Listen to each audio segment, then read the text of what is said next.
The broadcast is now starting. All attendees are in listen-only mode.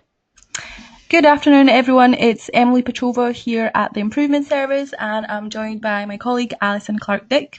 And online with us, we have got Chloe Purvis and Terry Hogg from Scottish Enterprise. So thank you very much for joining today's webinar. So Terry and Chloe will talk us through the Can Do Innovation Challenge Fund.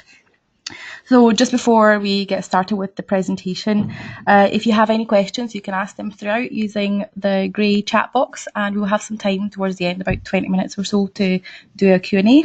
So thank you very much. I'll pass you over to Chloe and Terry. Thank you.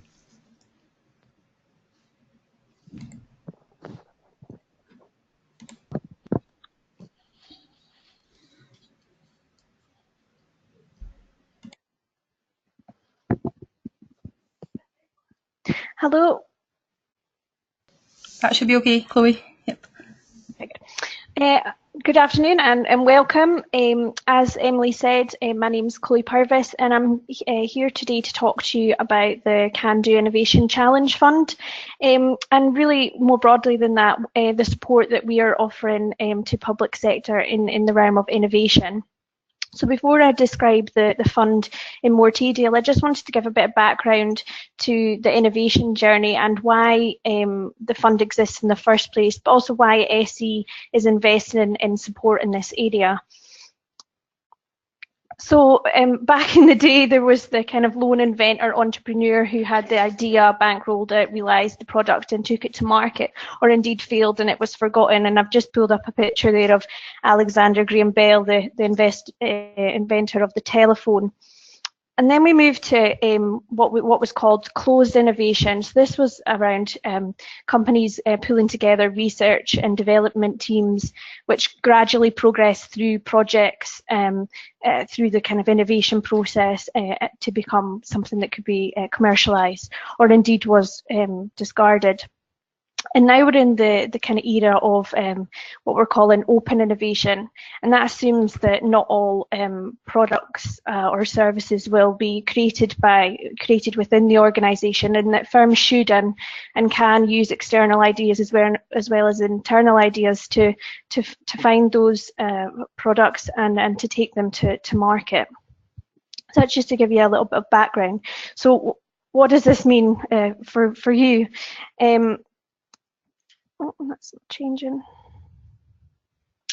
So as an economic development agency, SE and partners, we typically support companies through sort of grants and workshops to develop products and services. But what we began to realise is one of the greatest barriers to implementation and indeed growth is finding that first customer. So we thought, why not start with that, with you, the first customer, to understand what your needs are and where you might be able to provide opportunities for companies to win contracts. So in essence, we want to support public sector and Scottish businesses to adopt the kind of open innovation model where you'd go outside and find solutions to the challenges you face. And rather than just procure the solution, we want to help you define what the problem is and perhaps have others suggest the best solution for that challenge. And we really want to build a community of solvers here in Scotland that's world renowned, so we can attract inward investment and people who might have challenges in other sectors to put that forward to the kind of Scottish supply chain to help find solutions. So how are we planning on doing that is a big question. So along with partners, as I've indicated here on the slide, Scottish Enterprise being one, high Scottish Government, we've come together as a Team Scotland approach to develop a kind of coordinated single national access point for support and information around open innovation. So we've developed a website where you can go on and find out opportunities from a sort of solver side, and also in due course be able to post challenges on there to a network of people who might be helped to solve that. So I really encourage you, if you've got time, to go on and have a look at that website and see what we're all doing in this space. So the question is, what's on offer to you as a challenge sponsor? So we're offering support to identify and shape up challenges, support to identify the most appropriate routes to take that challenge in terms of the procurement options, access to that extensive solver group, and also funding to de-risk this, is because we understand it's a new process. So that's just to give you a bit of background, and now I'll talk about the fund in more detail. So the Can Do Innovation Challenge Fund is only for public sector. It's a £9.6 million fund. It's to be delivered over a 4-year period, and we're currently in the 2nd year of that project. And the fund has been set up to support public sector to address challenges they have in terms of policy and service delivery. The fund holds 2 calls per year, and we can provide up to 100% funding to allow you to contract with a company that can, in effect, help you find that solution or deliver that solution to you. So I just wanted to touch on the kind of pre-commercial procurement model, and that's the model that this fund follows. So typically what you would do is this kind of 4th stage that's illustrated here on the slide, and that would be where you would identify an operational need. You'd consult with existing contractors or suppliers, or look to a framework where the suppliers have already been chosen, and you'd write a specified brief on what you were looking for. But that's based on knowledge that you knew what was out there and what exactly you were looking for.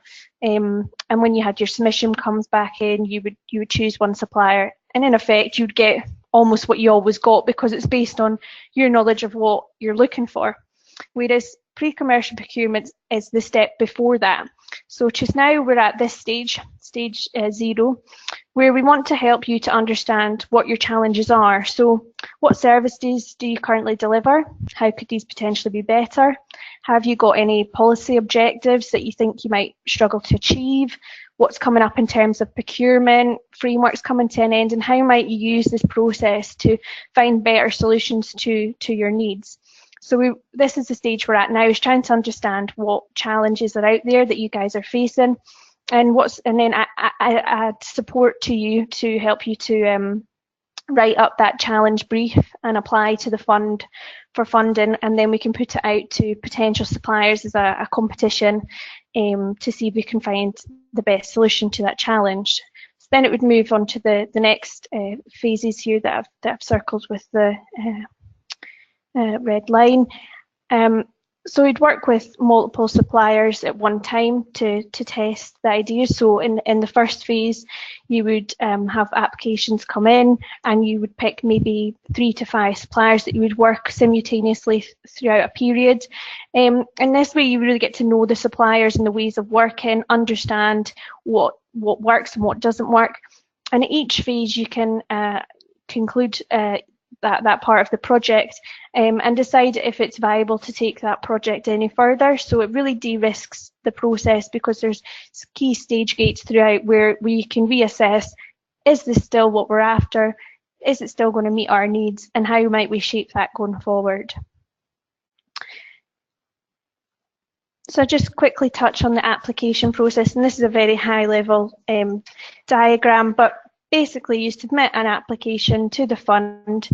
It's independently reviewed, and a discussion about if the fund is, the best support mechanism for this project. We might have other funding or support available within the partnership, particularly if we know a supplier out there who can solve your challenge, or in part solve your challenge. We can find other support mechanisms. Then we'd run the sort of innovation procurement process, and then at the end support to kind of help you realise that impact and implement it within your organisation. So I'll just quickly touch on what's involved in that process. So this is all documented on our website, and you can download guidance in the application form and have a look at that. But just wanted to show you that it's sort of 14 questions, just to really understand what the challenge is. Have you understood the resource involved, and also how you would implement that solution going forward. So that's just to give you an illustration of them. But again, as I said, this is all documented and available for download.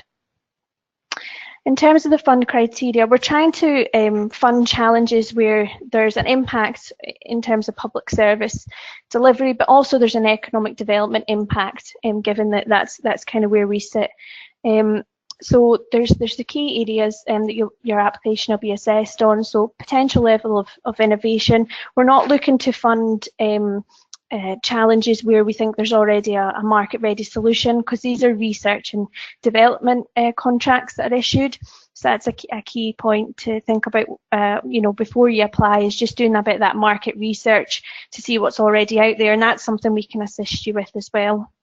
And as mentioned, public sector impact, so impact on your ability to deliver, likelihood of implementation, and also the kind of economic development stuff. So what market potential is there for this product or service out with your organisation? We're really keen that there's market-wide opportunity, ideally international opportunities for that supplier to take this product to market and make a business out the back of it. And we're also looking for that sort of Scottish supply chain capability. So is there a good base in Scotland, people that can respond to this particular challenge that you have? And the next slide is just to give you an indication of the kind of funding available.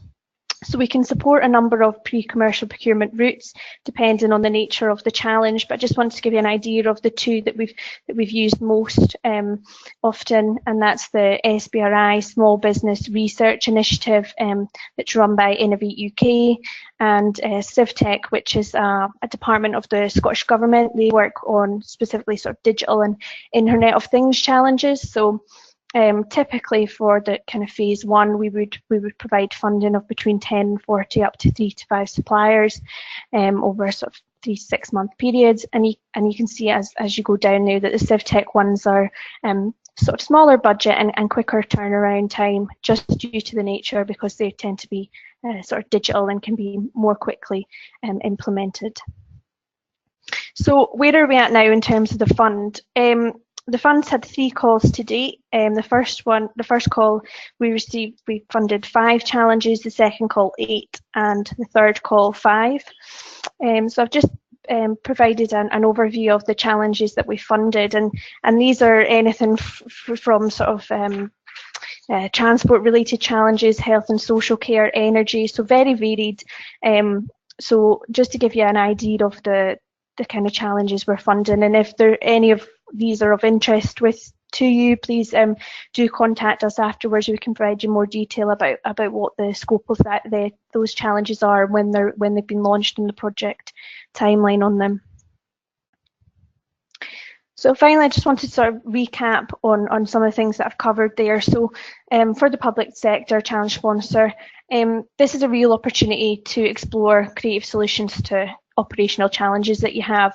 We're really looking to improve the quality of the service that you deliver and reduce costs by being able to find solutions that are customised to your needs. And in doing that, we're able to support 100% funded to sort of reduce the risk for you to be able to do that. And as I mentioned previously, it's on a phased approach, so there's always option to stop the project if it's not going as planned, or it's not delivering the outcomes that you thought it might. So there's a real opportunity to find that really nice solution to what you're looking for. For the industry, as I mentioned previously, it's given them access to that critical first customer to demonstrate technology that maybe we've been working on, and to use this contract as a stepping stone to commercialise that product and potentially take it to international markets. And the funding from us will come to you to run the competition, but it will go straight to that company to allow them to do this project. So they receive 100% funded costs for the R&D and the right to kind of retain and exploit any IP developed as part of that contract. So that's a quick sort of whiz through the fund and the overall kind of open innovation aspect to what we're doing. I'm happy now to take any questions on what I've just talked about, but again, happy for you guys to contact us thereafter if you think of something. So you can get in touch with us through our dedicated mailbox. The email address is there, candoicf@scotent.co.uk. And the deadline for this current call is the 29th of March. Application forms and guidance and all the dates associated with the competition are available at our website, and the links there also. But again, really keen to talk to you about your challenges, understand them in a bit more detail prior to that deadline, just so we can support you with maybe some market research or anything of that nature. There's also an opportunity. We work closely with CivTech, and as I said, we funded a couple of challenges through there, and they've got their demo day on the 6th of February at the Edinburgh International Conference Centre, just along from Haymarket. So if you haven't already, I'd really encourage you to sign up to that, come along and hear from challenges that have been funded through their process, and the offering that they have on the table. So I'll let Emily know the details of how to sign up to that event, and she can circulate that to you also. That's it from me. Thank you. Thanks very much, Chloe. As Chloe said, we are now open to questions. So just a reminder to use the grey chat box on your screen to ask your questions. So let's see. Just waiting for some questions to come through. While we're waiting, just to let you know that I'll send a follow-up email with the recording from today, so you could share that with any of your colleagues, and obviously the slides and any other materials and things that Chloe mentioned earlier. So just waiting for some questions.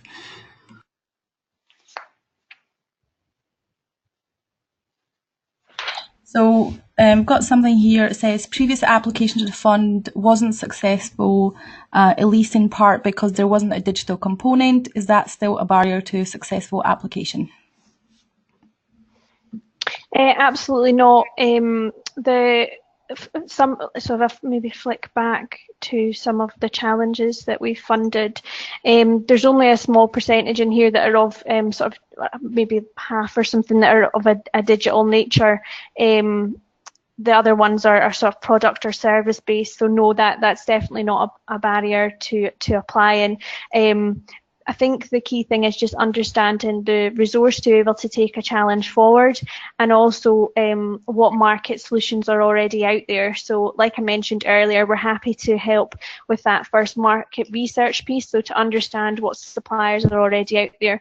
The sort of digital challenges tend to be difficult in that nature. A lot of them, the actual software might already exist, but it's then how you take that and overlay it with internal processes and make sure it's sort of integrated. That can be the challenge. So it's happy to have a further chat with you around how you maybe articulate that within an application. Thanks, Chloe. I've got something else here saying there are 2 case studies on the website. Are there any other examples elsewhere that we could look at?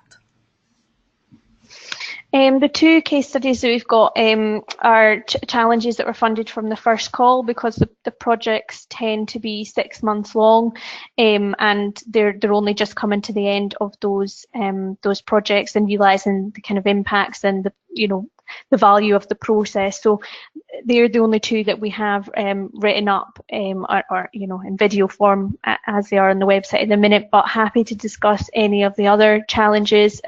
We've got some sort of anecdotal kind of feedback from people, but no, they're not currently in sort of case study form at the minute. However, on the Open Innovation website that I mentioned earlier, and the link was in my slide, we have a Open Innovation cohort that works with large non-public, public and private sector organisations, so the likes of Stenaline, SP Energy Networks, etc., who've been dabbling in the kind of concept of open innovation also. And there's some great case studies from them in terms of how they've taken this concept forward and projects they've done. That's great. Thanks, Chloe. Got another question here. Can you buddy up with another organisation that may have similar key challenges to us?